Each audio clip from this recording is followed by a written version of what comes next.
semua, kembali lagi bersama kami kelompok 8. Pada video kali ini kami dari kelompok 8 akan membahas materi mengenai materialitas, risiko, dan strategi audit awal. Kami dari kelompok 8 dengan dosen pengampu Encik Sincenel Rondonewu SEMM AK. Adapun kami dari kelompok 8 yaitu yang beranggotakan 3 orang, yaitu yang pertama ada Kurniawanti Batara, yang kedua Citra Salniati Malisa, dan yang ketiga Iren Flandrina Gamani. Kami dari kelas C3 Akuntansi, Fakultas Ekonomi dan Bisnis Universitas Samratulangi Manado. Perkenalkan, nama saya Kurniawanti Batara dengan NIM 210611040115 dari kelas C3 Akuntansi. Baiklah, yang pertama yaitu konsep materialitas. Materialitas merupakan dasar penerapan dasar auditing, terutama standar pekerjaan lapangan dan standar pelaporan. Oleh karena itu, materialitas mempunyai pengaruh yang mencakup semua aspek audit dalam audit atas laporan keuangan. SA Seksi 312 Risiko Audit dan Materialitas Audit dalam perencanaan audit mengharuskan auditor untuk mempertimbangkan materialitas dalam 2 hal, yaitu yang pertama, perencanaan audit, dan yang kedua yaitu penilaian terhadap kewajaran laporan keuangan secara keseluruhan sesuai dengan prinsip akuntansi berterima umum di Indonesia. Materialitas adalah besarnya nilai yang dihilangkan oleh salah saji informasi akuntansi yang dilihat dari keadaan yang melingkupinya dapat mengakibatkan perusahaan atas suatu pengaruh terhadap pertimbangan orang yang meletakkan kepercayaan terhadap informasi itu karena adanya penghilangan atau salah saji itu. Nah, hal itu mengharuskan auditor untuk mempertimbangkan keadaan yang berkaitan dengan entitas dan kebutuhan informasi pihak yang akan meletakkan kepercayaan atas laporan keuangan auditor. Selanjutnya, pentingnya konsep materialitas dalam audit dan laporan keuangan. Dalam laporan audit atas laporan keuangan, auditor tidak dapat memberikan jaminan bagi klien atau pemakai laporan keuangan yang lain bahwa laporan keuangan auditan adalah akurat. Hal ini karena akan memerlukan waktu dan biaya yang jauh melebihi manfaat yang dihasilkan. Oleh karena itu, dalam audit atas laporan keuangan, auditor memberikan keyakinan berikut. Yang pertama, bahwa jumlah-jumlah yang disajikan dalam laporan keuangan beserta pengungkapannya telah dicatat, diringkas, digolongkan, dan dikomplikasi. Yang kedua, bahwa ia telah mengumpulkan bukti audit kompeten yang cukup sebagai dasar memadai untuk memberikan pendapat atas laporan keuangan auditan. Dan yang ketiga, dalam bentuk pendapat atau memberikan informasi dalam hal terdapat perkecualian bahwa laporan keuangan sebagai keseluruhan disajikan secara wajar dan tidak terdapat salah saji material karena kekeliruan dan kecurangan. Nah, ada 2 konsep yang menandasi keyakinan yang diberikan oleh auditor, yaitu yang pertama, konsep materialitas, menunjukkan seberapa besar salah saji yang dapat diterima oleh auditor agar pemakai laporan keuangan tidak terpengaruh oleh salah saji tersebut. Dan yang kedua, konsep risiko audit menunjukkan tingkat risiko kegagalan auditor untuk mengubah pendapatnya atas laporan keuangan yang sebenarnya berisi salah saji material. Perkenalkan, nama saya Iren Flandrina Gamani dengan nomor induk mahasiswa 210611040148. Pertimbangan awal tentang materialitas. Auditor melakukan pertimbangan awal tentang tingkat materialitas dalam perencanaan audit yang disebut materialitas perencanaan. Mungkin dapat dibedakan dengan tingkat materialitas yang digunakan pada saat pengambilan keputusan audit dan dalam mengevaluasi temuan audit karena yang pertama, keadaan yang melingkupi berubah, yang kedua, informasi tambahan tentang klien dapat diperoleh selama berlangsungnya audit. Pertimbangan materialitas mencakup pertimbangan kuantitatif dan kualitatif berkaitan dengan hubungan salah saji dengan jumlah kunci tertentu dalam laporan keuangan. Pertimbangan kualitatif berkaitan dengan penyebab salah saji Suatu salasaji yang secara kuantitatif tidak material dapat secara kualitatif material karena penyebab yang menimbulkan salasaji tersebut. Contoh pertimbangan kuantitatif dan kualitatif yang dilakukan oleh auditor adalah: yang pertama, hubungan salasaji dengan jumlah kunci tertentu dalam laporan, seperti yang pertama, laporan laba bersih sebelum pajak dalam laporan keuangan. Yang kedua, total aktiva dan ekuitas pemegang saham dalam neraca. Yang kedua, faktor kualitatif seperti yang pertama, kemungkinan terjadinya pembayaran yang melanggar hukum dan kecurangan.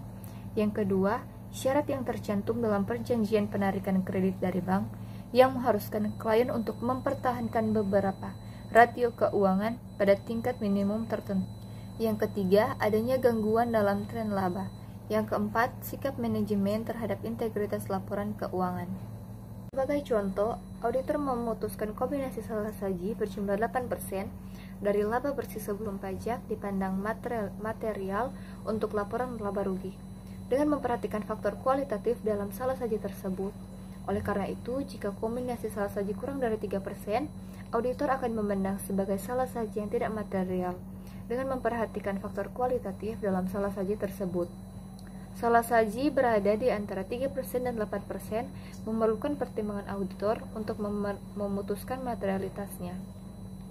Jika misalnya laba bersih sebelum pajak yang dipakai dengan jumlah kunci yang berjumlah 100 juta, maka batas materialitas untuk laporan laba rugi berada dalam kisaran 3 juta sampai dengan 8 juta rupiah. Batas bawah hitung 3% dikali dengan 100 juta rupiah, dan batas hitung 8% dikali dengan 100 juta rupiah. Contoh berikut ini menunjukkan batas materialitas yang ditentukan oleh auditor. Untuk total aktiva dalam neraca 41 juta rupiah sampai dengan 100 juta rupiah. Untuk aktiva lancar 25 juta rupiah sampai dengan 60 juta rupiah. Untuk total ekuitas pemegang saham dalam neraca 15 juta rupiah sampai dengan 45 juta rupiah. Dalam perencanaan suatu audit, auditor harus menetapkan materialitas pada dua tingkat laporan keuangan. Karena pendapat auditor atas laporan sebagai keseluruhan dan tingkat saldo akun. Karena auditor memverifikasi saldo akun dalam mencapai kesimpulan menyeluruh atas kewajaran laporan keuangan. Materialitas pada tingkat laporan keuangan. Auditor menggunakan dua cara dalam menerapkan materialitas, yaitu pertama, auditor menggunakan materialitas dalam perencanaan audit dengan membuat estimasi materialitas karena terdapat hubungan terbalik antara jumlah dalam laporan keuangan yang dipandang material oleh auditor dengan jumlah pekerjaan audit yang diperlukan untuk menyatakan kewajaran laporan keuangan. Kedua, pada saat mengevaluasi bukti audit dalam pelaksanaan audit. Contoh paduan kuantitatif yang digunakan dalam praktik yang pertama, laporan keuangan dipandang mengandung salasaji material jika terdapat salasaji 5% sampai 10% dari laba sebelum pajak. Yang kedua, laporan keuangan dipandang mengandung salasaji material jika terdapat salasaji 0,5% sampai 1% dari total aktiva. Yang ketiga, laporan keuangan dipandang mengandung salasaji salasaji material jika terdapat salasaji 1% dari total pasifa. Selanjutnya, materialitas pada tingkat saldo akun. Materialitas pada tingkat saldo akun adalah salasaji minimum yang mungkin terdapat dalam saldo akun yang dipandang sebagai salasaji material. Konsep materialitas pada tingkat saldo akun tidak boleh dicampur adukan dengan istilah saldo akun material. Selanjutnya, alokasi materialitas dalam laporan keuangan ke akun. Dalam melakukan alokasi, auditor harus mempertimbangkan kemungkinan terjadinya salasaji dalam akun tertentu dengan biaya yang harus dikeluarkan untuk memverifikasi akun tersebut. Selanjutnya, hubungan antara materialitas dengan bukti audit. Materialitas merupakan satu di antara berbagai faktor yang mempengaruhi pertimbangan auditor tentang kecukupan atau kuantitas bukti audit. Dalam membuat generalisasi hubungan antara materialitas dengan bukti audit, Perbedaan istilah materialitas dan saldo akun material harus tetap diperhatikan. Semakin rendah tingkat materialitas, semakin besar jumlah bukti yang diperlukan atau hubungan terbalik. Selanjutnya ada risiko audit. Risiko audit adalah risiko yang terjadi dalam hal auditor tanpa disadari tidak dimodifikasi pendapatnya sebagaimana mestinya atas suatu laporan keuangan yang mengandung salah saji material. Semakin pasti auditor dalam menyatakan pendapatnya, semakin rendah risiko audit yang auditor bersedia menanggungnya. Jika diinginkan tingkat kepastian 99% risiko audit, yang auditor bersedia menanggungnya adalah 1%. Perkenalkan, nama saya Citra Salniati Malisa dengan NIM 210611040143, kelas C3. Baik, yang pertama saya akan menjelaskan rasio audit pada tingkat laporan keuangan dan tingkat saldo akun. Risiko audit seperti materialitas dibagi menjadi dua bagian, yaitu risiko audit keseluruhan yang berkaitan dengan laporan keuangan sebagai keseluruhan atau sesuai dengan definisi risiko audit yang disajikan di atas. Yang kedua, risiko audit individual yang berkaitan dengan setiap saldo akun individual yang dicantumkan dalam laporan keuangan. Yang berikut unsur risiko audit. Terdapat 3 unsur risiko audit. Yang pertama, risiko bawaan adalah kerentanan suatu saldo atau golongan transaksi terhadap suatu salah saji material dengan asumsi bahwa tidak terdapat kebijakan dan prosedur pengendalian intern yang terkait. Yang kedua, risiko pengendalian adalah risiko terjadinya salah saji material dalam suatu asersi yang tidak dapat dicegah atau dideteksi secara tepat waktu oleh pengendalian intern entitas. Yang ketiga, risiko deteksi adalah risiko sebagai akibat auditor tidak dapat mendeteksi salah saji material yang terdapat dalam suatu asersi. Penggunaan informasi risiko audit. Taksiran risiko audit pada tahap perencanaan audit dapat digunakan oleh auditor untuk menetapkan jumlah bukti audit yang akan diperiksa untuk membuktikan kewajaran penyajian saldo akun tertentu dengan formula sebagai berikut. Risiko audit individual sama dengan risiko bawaan dikali risiko pengendalian dikali risiko deteksi. Risiko deteksi sama dengan risiko audit individual dibagi dengan risiko bawaan dikali risiko pengendalian. Contoh, dalam menaksir risiko deteksi dalam audit atas sediaan, auditor melakukan pertimbangan. Yang pertama, pertimbangan auditor ditemukan risiko audit individual untuk akun sediaan pada tingkat 5%, atau karena risiko audit secara keseluruhan juga diterapkan sebesar 5%. 2. Pertimbangan auditor ditemukan risiko bawaan pada tingkat 60% karena akun sediaan bersaldo besar, beberapa perhitungan rumit, frekuensi transaksi yang berkaitan dengan akun sediaan adalah tinggi. Yang ketiga, pertimbangan auditor ditemukan risiko pengendalian sebesar 30% karena pengendalian klien efektif berdasarkan hasil pengujian pengendalian yang dilakukan dalam audit tahun yang lalu. Berdasarkan pertimbangan auditor di atas, risiko deteksi ditentukan sebesar sama dengan 0,05 dibagi 0,60 dikali 0,30 sama dengan 0,28 atau 28%. Hubungan antara materialitas, risiko audit, dan bukti audit. Berbagai kemungkinan hubungan antara materialitas, risiko audit, dan bukti audit digambarkan sebagai berikut. 1.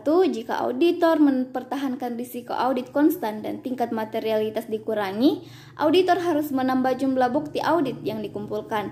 Yang kedua, jika auditor mempertahankan tingkat materialitas konstan dan mengurangi jumlah bukti audit yang dikumpulkan, risiko audit menjadi meningkat. Yang ketiga, jika auditor menginginkan untuk mengurangi risiko audit, auditor dapat menempuh salah satu dari 3 cara berikut ini. Yang pertama, menambah tingkat materialitas, sementara itu mempertahankan jumlah bukti audit yang dikumpulkan. Yang kedua, menambah jumlah bukti audit yang dikumpulkan, sementara itu tingkat materialitas tetap dipertahankan. Yang ketiga, menambah sedikit jumlah bukti audit yang dikumpulkan dan tingkat materialitas secara bersama-sama. Unsur strategi audit awal. Dalam mengembangkan strategi audit awal untuk suatu asersi, auditor menetapkan 4 unsur berikut ini. Yang pertama, tingkat risiko pengendalian taksiran yang direncanakan. Yang kedua, luasnya pemahaman antara pengendalian intern yang harus diperoleh. Yang ketiga, pengujian pengendalian yang harus dilaksanakan untuk menaksir risiko pengendalian. Yang keempat, tingkat pengujian substantif yang direncanakan untuk mengurangi risiko audit ke tingkat yang cukup rendah.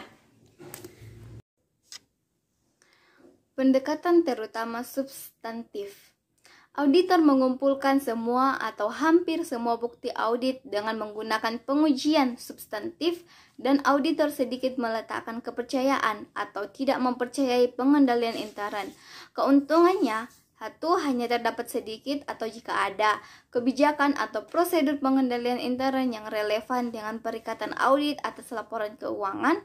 Dua, kebijakan dan prosedur pengendalian intern yang berkaitan dengan asersi untuk akun dan golongan transaksi signifikan tidak efektif, meletakkan kepercayaan besar terhadap pengujian substantif lebih efisien untuk asersi tertentu. Pendekatan risiko pengendalian rendah. Auditor meletakkan kepercayaan moderat atau pada tingkat kepercayaan penuh terhadap pengendalian, dan sebagai akibatnya auditor hanya melaksanakan sedikit pengujian substantif. Demikianlah materi yang telah kami bahas pada saat ini. Kami dari kelompok 8 mengucapkan sekian dan terima kasih. Sampai jumpa di video selanjutnya.